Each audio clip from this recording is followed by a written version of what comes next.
What's going on, guys? So I saw a clip from CBS polls. Um, I guess it's a medium where um, this outlet is getting a scale of people, American citizens, throughout different parts of the U.S. to make this more, I guess, of a national average and a national scale on how they feel living in America from a financial status. So it was two different ratings, or two different polls essentially. The first one was, how do you what is your personal feelings with your current finances or your future finances in general, for you, and 2/3, 67% of that scaled consensus said they feel stress. The second poll was a question surrounded to something more specific to inflation. If Americans feel like their income is debunking or is adapting, I can't find the right word I'm trying to say. Is it compatible to inflation, right? Is your income growing or sustaining based on the consistency of growing inflation? And 24% of people said yes, 76% of people said no. So basically 3/4 of Americans in that scale. I don't know if they interview 1,000, 10,000, 100,000.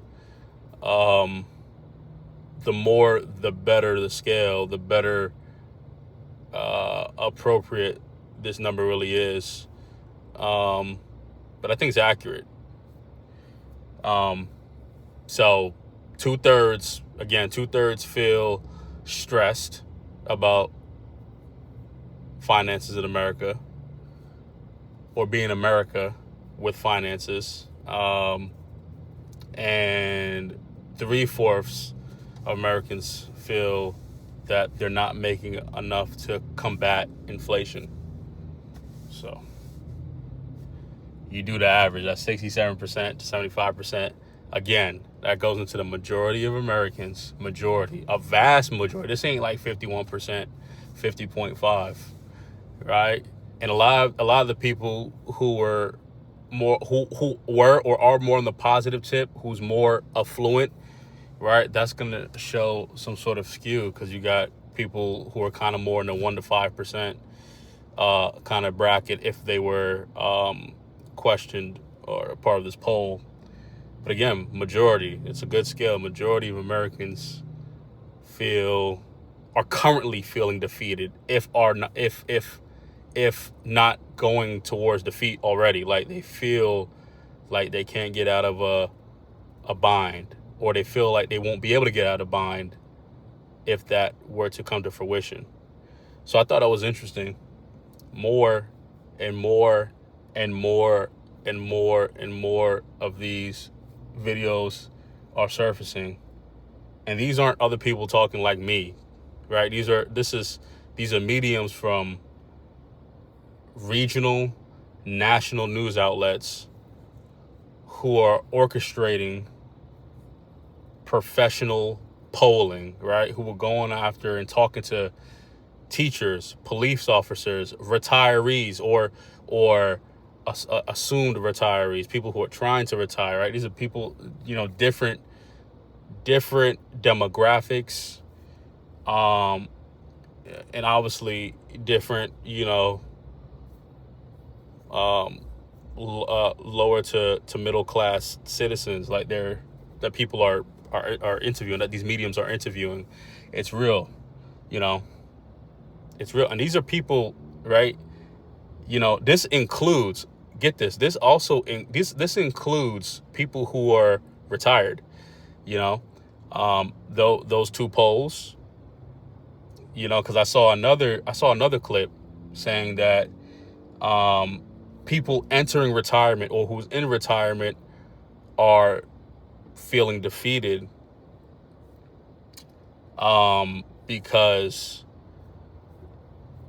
they have to worry about high insurance costs, medical costs, right? Whether it's premiums, co-pays, Medicare will only take care of so much. So there's a VP from Fidelity. I can't remember the exact company. She was talking about how retirees need at least $156,000 to support medical finances, medical bills, because again, Medicare only takes after a certain whether it's a deduction or deductible, or there's only 80-90% coverage, and you have to pay the other cost, and that other cost is 150 plus or minus thousand, right? Which is pretty severe for one person. But again, we live in America. There's so many variables why people's health are consistently failing, or not at least up to par. So as you get older, you got to worry. That's a cost. So so again, right? Look at so many variables to be okay, not affluent, not above average, to be okay in retirement, right? That includes being healthy. Most Americans can't sustain good health for a number of reasons, and you guys understand why, right? And they all work hand in hand on these reasons, and that's what's crazy, So yeah, even if you pay your car off, pay your house off, if you are fortunate to buy a house, because everybody can buy a car. If you're fortunate to buy a house, which is going to incur more interest, if you're fortunate to pay off your house, yeah, you have your property taxes, obviously utility bills, and any type of insurance on your home. But you got medical costs that's costing 50, 75%, synonymous to mortgage payments, I'm going to throw in this too, right? For the younger generations who are looking to buy a home, or who are buying a home and not yet ready for retiring. I'm jumping around because I'm giving you guys a full scope of where we're at with this sense of, sense of distraught happening for Americans. Americans can't pay for groceries, can't pay for gas, can't pay for utilities. They can't do this. There's people who's living out power. Like these are different things popping up. Like at this point, it's a regular. Different things popping up regularly on why Americans cannot keep themselves afloat. Hence why people are not looking to get married, start a family, get into certain things that's going to create liability, right? Create the opportunity to be unopportuned for increasing income, right? All these variables. So the other thing I saw was, which is staggering, right? And this all again, circling reasons, the reasons here, for Gen Zs, millennials, or whatever, Generation Y people, right? Baby boomers, I guess, right? Which is Generation X, something like that. I don't like. These are the reasons why people can't, phase gate correctly in their life and progress into a natural, smooth, consistent, peaceful retirement, even in America. In 2015, this is very, very post-COVID, right? 2015, the average, which is astonishing to me because I was still in school, so in college. So in 2015, I was not even thinking about buying. I always thought about buying a house, but that plan and preparation was not there. I wasn't ready to do that. So in 2015, the average mortgage in America was $834. Can you imagine that? That's really good. That's why I'm like, if you people and timing is everything. Because if you have the right finances at the right time in the right location, with the right, finances is the right ratio to debt, and all that, the right, if everything kind of lined up, you didn't have to be up here. You don't have to be upper middle class or low upper class or upper class, right? If you were just doing the right things in the early 2010s, right? Post kind of post that depression, that economic boom in 08, 09, like, 5, 6, 7 years later, man, people are at this point cashing in, if not already cashing in on a beautiful, beautiful profit with their home or homes. $834 for a mortgage. That's insane. Rent probably bubbled around there too. So obviously it just made sense if you had a little bit stashed and had your kind of ducks in a row to be approved for the purchasability of a home. Then you got a nice home, 3-4 bedroom at under $1,000 mortgage. And there's people who still have that, obviously, right? Because they bought around that time. So it's amazing. It's amazing. Just timing can make or break you, man, on both extremes. So always keep that in the back of your head, timing. Anyway, $834 for a home. That's really good, right? And back then, that average home price was around 180, 190,000, right? It's just a little over 200,000 if my math is not off, because in 2020, that average home price was about 260, 275, right? So not, what was it? Not even 10 years. Yeah, just about 10 years ago, average is 834. Amazing. That's really good. That means, and if people were sticking to that 50, 30, 20 kind of rule for your finances, 834, you really only need to make about $4,000 a month. 5 to 6K obviously will push you a little bit more comfortably, sticking closer to having overhead at 20% of your gross income is better than 30%. But, that's a person, like, get this, $834 income before I get to what 2024 look like and how I'm about to end this. $834 in a mortgage, man. It's really absurd how good that is thinking back on it. Because in 2020, 2021, if you could have a mortgage at under $2,000 just 5 years later, right? That's really good because you're still beating rent for a lot of most people.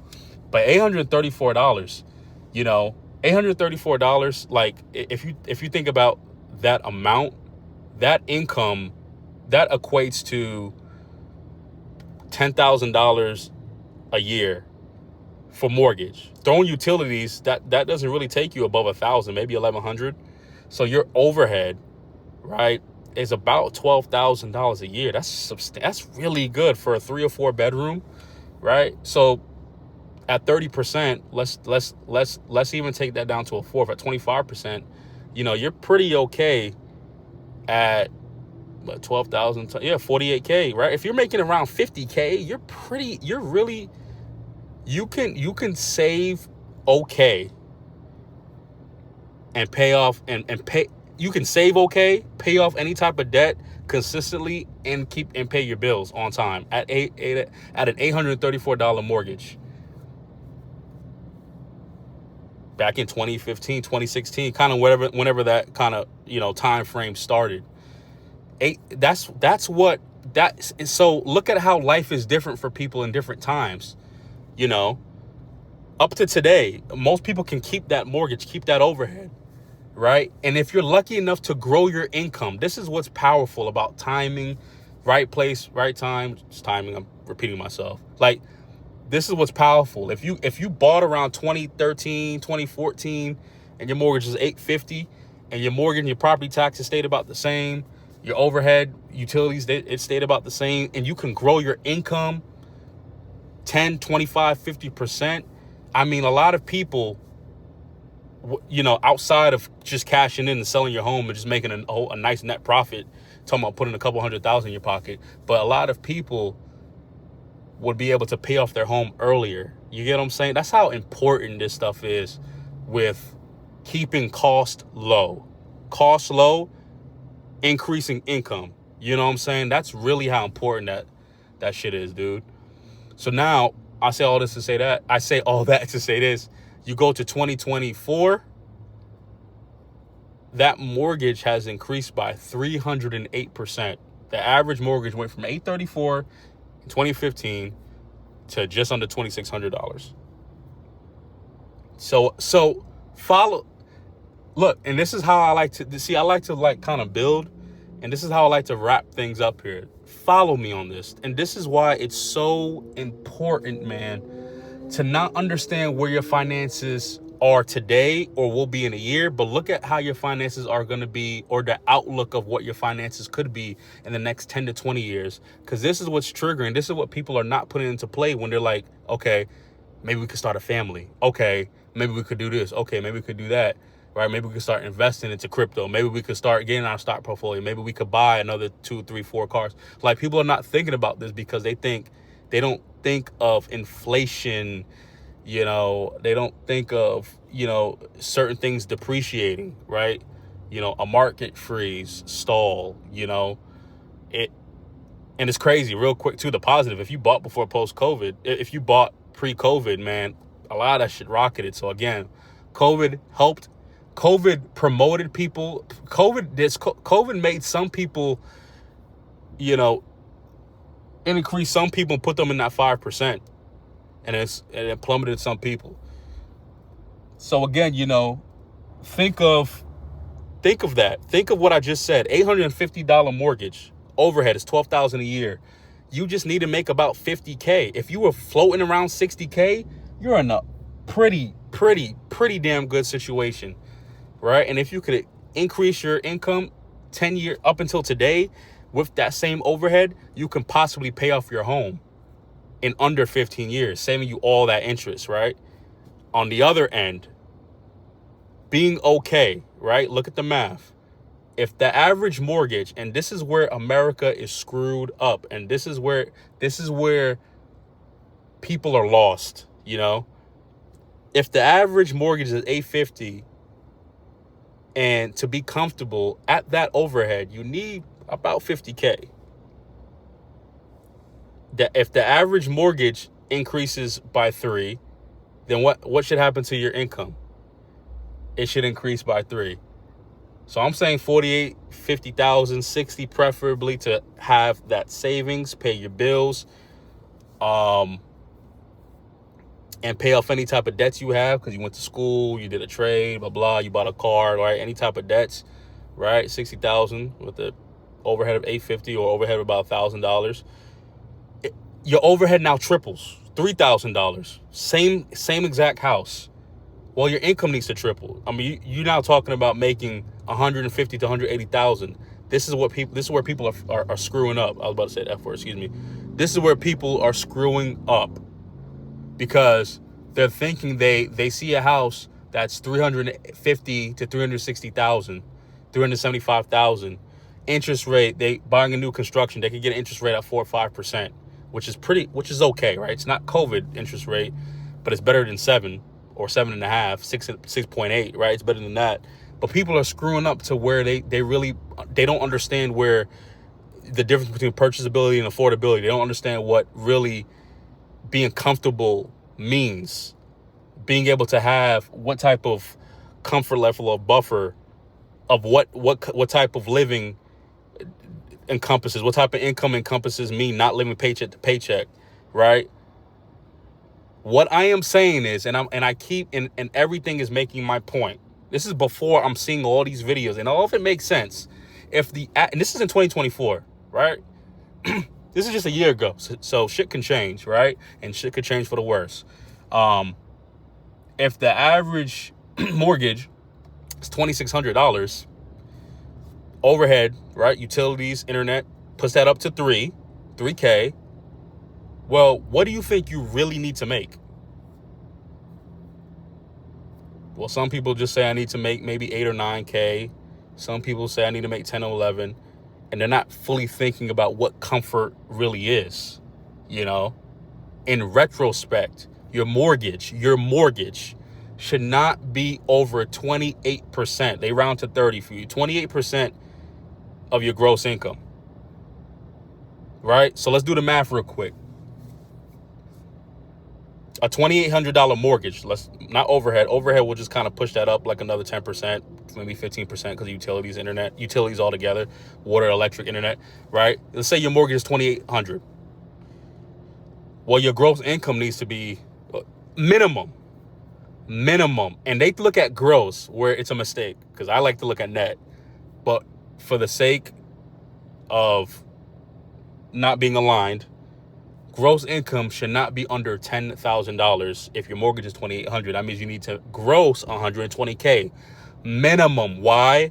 Why is that? Because it's not inclusive of what you're doing with your other day-to-day funds. It doesn't include how many children you have. It doesn't include how many vacations you want. It doesn't include how much spending that you want to do, whether it's towards investments, paying off things early, paying into things to secure more income, or paying off debts. It doesn't include none of that. It includes just basic living, basic overhead budgeting. So you have to throw in another 50 to 60K to include all that. And people aren't doing that. That's why people are stuck. That's why people are getting screwed up, man. So do the math. The math is spread. It's there, man. It's there. The average house cost is $415,000. The average interest rate for most people is between 6.5% to 7%. You will have a mortgage above $3,000. You will. That's why most people can't get into a house or they foreclose, right? You will have a mortgage over $3,000. That's just your mortgage. It will be around $3,200. That means you got to make 11, 12, 13K minimum a month. And don't lose a month without income. And this is where we get trapped. And this is why we can't end up retiring and we can't do stuff because we're stuck. So think about this stuff, man. Do the math. This is why these polls are showing people are struggling. 67 to 75% minimum of people in America, and from teenagers to people in retirement age who are not really fully able to retire, are struggling every single day, and they're a check away or a lack of government aid away from being homeless. Think about this shit, man.